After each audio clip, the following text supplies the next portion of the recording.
Hey guys, welcome back to my channel. Today is September 1st, the start of Hobonichi season for 2023. And if you've been doing Hobonichi for a few years now, I know that September 1st can be quite a stressful time, especially when it's already 11 in the morning Japan time. And I'm from Manila, and the time difference is just 1 hour. We are 1 hour behind Tokyo. So by 10 a.m., I was already at the Hobonichi website.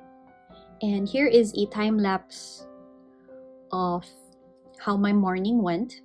I actually blocked off an hour from my work day, and I just made sure I didn't have any calls or meetings or deadlines at that time, because there were a lot of things that I know I want to get, and I am very sure it will be sold out like in a snap. I also hope you can share in the comment section down below how your experience was in ordering Hobonichi.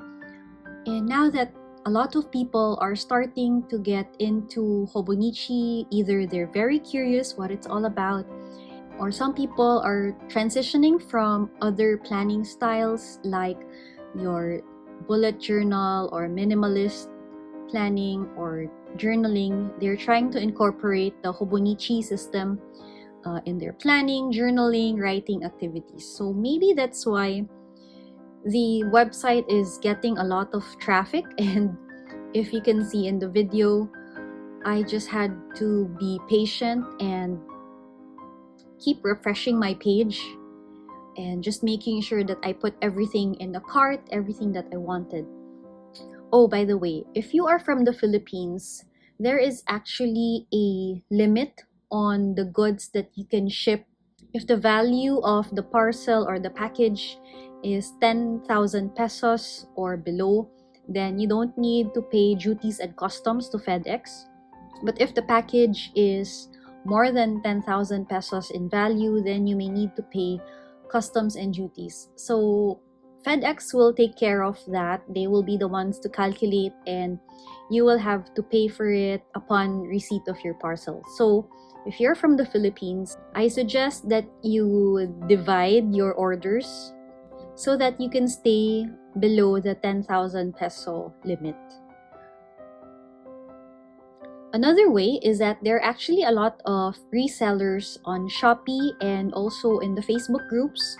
What they do is, as sellers, they handle the shipping cost and everything, and then you as the buyer, you just add a bit of a markup to cover for the expenses of the seller. So if you're not buying a lot of Hobonichi items, or if you're just looking at just getting 1 to 2 pieces, then I highly suggest you go through the seller's route.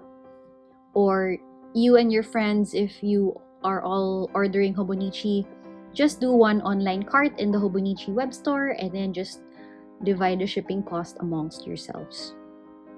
Okay, so you are in this video because you want to know what I got for 2023. And if you've been following my channel and my Hobonichi journey, 2022 was actually my second year of Hobonichi. But it was this year that I tried all forms of techos. The best way for you to determine what techo works best for you is to just try them all. And I know that's a very expensive way to find out, but for me, I enjoy going through this process of finding out what works for me. And I think at the end of the day, it will be more cost efficient if at the start you already know what kind of planning or journaling system you'll take. So what I did was that I got one of each and then see what works well with my planning, writing, journaling style. What I have in front of me are the techos that I got for 2022, and it was a combination of items that I purchased online and some of the things I purchased from sellers. And we also have a Philippine Facebook marketplace, so some members, they try to also sell if a planner doesn't work for them. They just sell it, and then there's trading, there's selling, and there's also buying happening in that Facebook group. And if you are on a budget, I highly encourage you to join that Facebook group. And most of them are fairly priced, so to speak. So anyway, let's begin. The first one I'd like to share is the Hobonichi Weeks. And this is definitely something that I will be getting again for next year. Out of all the techos here, this is my most used book, the Weeks. This is slim enough and thin enough to be carried in basically most of my handbags. And I use this for errands, time management, and also a bit of finance. So the monthly spread here is where I place all the due dates for my bills, credit cards, and basically all of my financial obligations. I write it down here, and it helps me plan and track and manage my spending and my cash flow.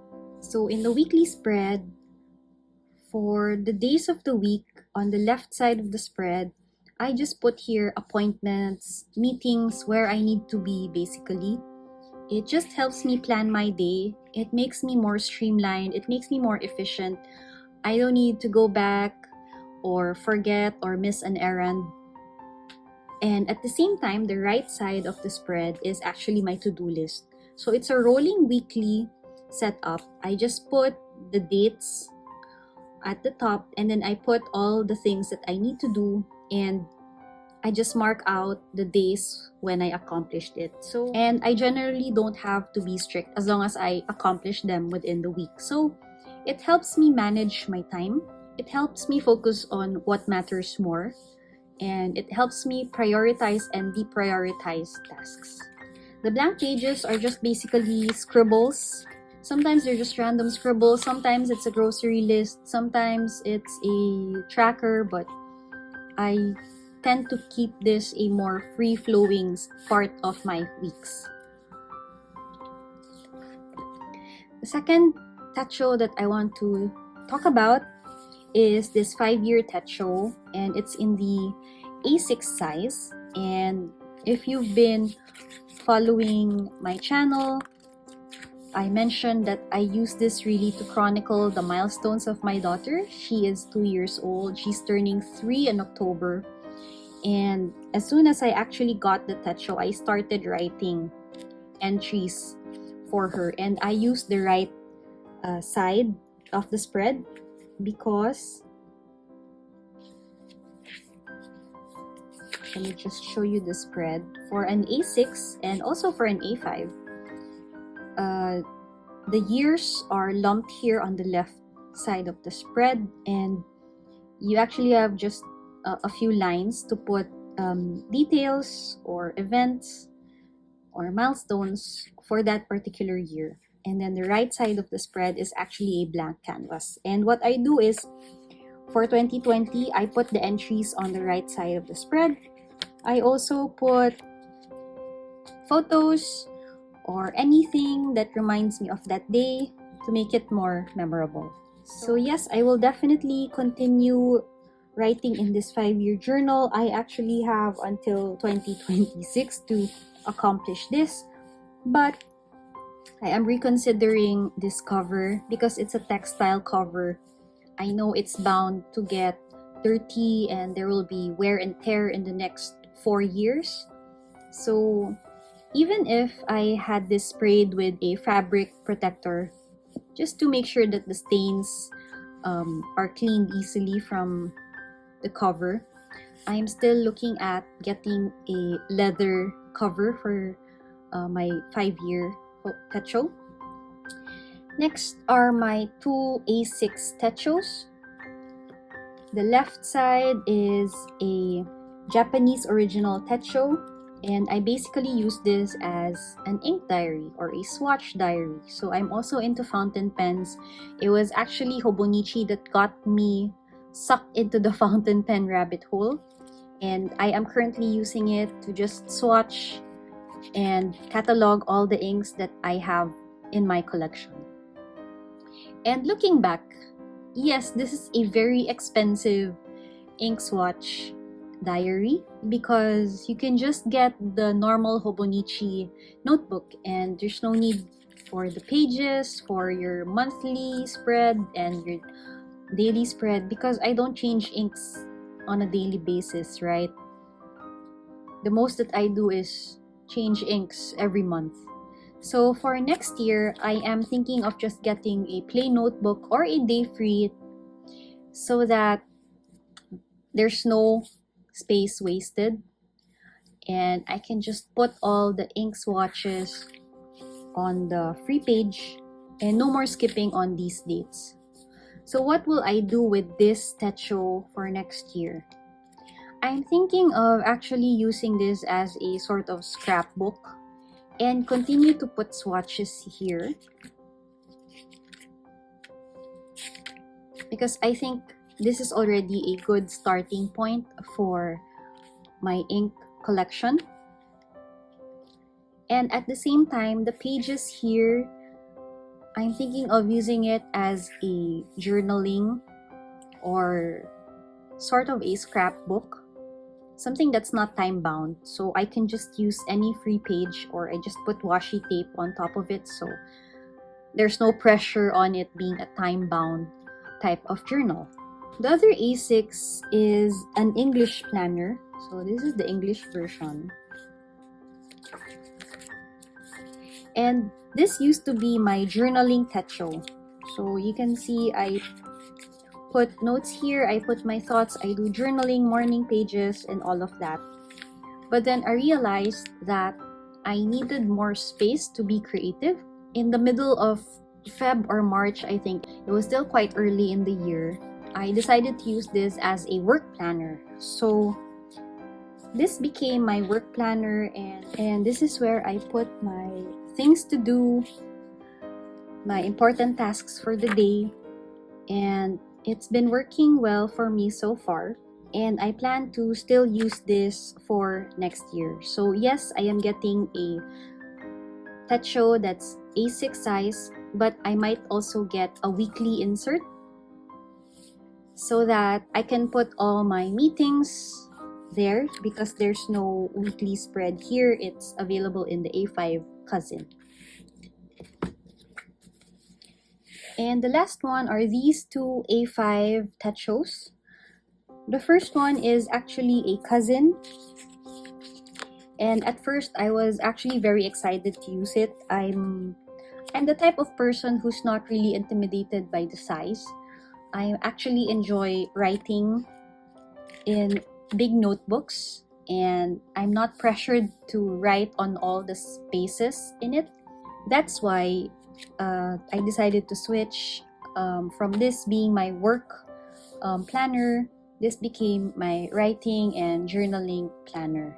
But if you've noticed, I've also had blank pages. But because I already have the A6 5-year Techo in which I document my day with my daughter, it just felt like I was writing the same thing here. My emotions for that day, sometimes I write something and then there are days that I don't.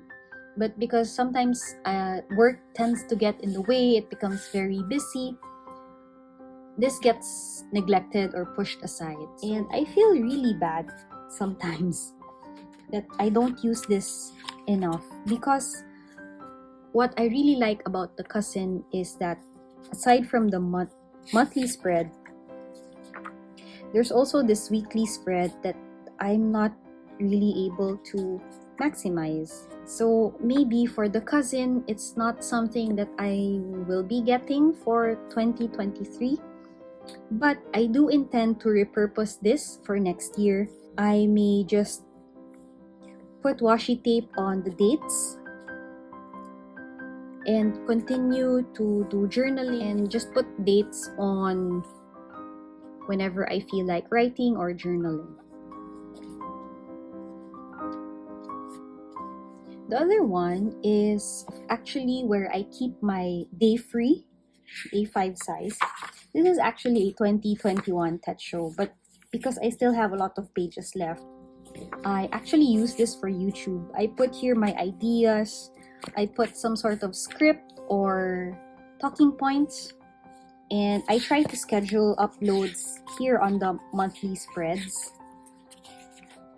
And that's what I plan to do for next year. I'm thinking of just getting day free in the A5 and just use it for YouTube ideas and my other hobbies. So what I plan to do is that I will just purchase a day free in the A5 size, and I think this will work well for me for my YouTube creative writing. Also anything about fountain pens. I tend to be more free-flowing with my ideas, and it doesn't really require me to go through it every single day, hence the day free. So there's no pressure for me to write something on each day. And I just have here a spare notebook, so if I run out of pages in the day free, I can use this to continue my ideas, but I can still continue looking at my monthly spread, so I'll know when I release YouTube videos. So yeah, that is the review that I have with my 2022 Hobonichi lineup, and hopefully maybe in the next couple of weeks my 2023 Hobonichi Techos will arrive, and I am more than happy to share with you and unbox with you and share what I got. So actually, I'm also looking forward to what other people got. I'm currently subscribed to a lot of Hobonichi and journaling and planning channels, and I really enjoy them sharing what they got and how they plan to use those techos for the next year. So thank you so much for watching. If you've enjoyed this video, hope you can give it a thumbs up. If you like my content, head on to my channel. Subscribing takes 2 seconds, and I will see you in my next video. Bye guys!